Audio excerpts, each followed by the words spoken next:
Hello, யாரு யாரு பேசுறது? ஸ்டாலின் பேசுறேன். வணக்கம். யாரு? மைதிலா? என்னல?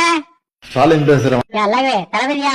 செல்லு டிஸ்பிளே ஜாலி முடிஞ்சிட்டீங்க, அதான் ஒண்ணும் தெரியல. சொல்லுங்க, சும்மா இருக்கீங்களா? என்ன எப்படி இருக்கு உங்க ஏரியால? எப்படி இருக்கு இப்போ? கண்ட்ரோல் வந்திருக்கா? மழை வைக்கல, சவுட்ட மணி அடி சமூகத்துல ஜாலியை முடிச்சுட்டா. நீங்க வேற என்னத்த சொல்லுதியா? மக்களை பாதுகாப்பு பண்ணியாச்சுல? அதெல்லாம் பிரச்சனை இல்ல தலைவர், அழுகுங்களா. நீங்க இந்த ட்ரிப் என்ன செய்வீங்கன்னா, ஆளுக்கு ஒரு ஓடு வாட்டர் ப்ரூஃப்ல, ஆளுக்கு ஒரு கப்பல் அடிக்க விடுங்க சட்டுன்னு. சரி சரி. இங்க எவ்வளவு சங்கடத்துல இருக்கு. டிபிடி மண்டலத்து மேல ஏறி எல்லா மாநிலம் கூச்சி லாண்டி அடக்கானுங்க ஆத்துக்குள்ள. ஏழான்ல என்ன செய்ய சொல்லுதியா? அமைச்சர் சொன்னார். சம்பவத்துல ஒரு வீட்டுல எல்லாம் பாத்தீங்கன்னா முன்னாசல இருந்து பெறாவது வரைக்கும் தண்ணிங்க. அந்த அக்கா பயந்துட்டு பூச்சி பிள்ளாட்டு எதுவும் வந்துருமோன்னு சட்ட காடு போட்டாகா. தைரியமா இருக்கு, சொல்லுங்க தளபதி. அப்புறம் நம்ம ஒரு பாலம் வேற சக்கராத்து பாலம் கணக்கா எப்போன்ட்டு தொங்கிட்டு கிடக்குங்க. நீங்க என்ன செய்வீங்கன்னா, கடையத்துக்கு ஒண்ணு, அப்புறம் பொட்டலுப்பூருக்கு ஒண்ணு, நேரம் அங்க இருந்து மேம்பாலத்தை இணைச்சு நம்ம ஊர் மத்தியில கொண்டு நிப்பாட்டுங்க. நல்லா கிடக்கிட்ட நம்மளால முடியல.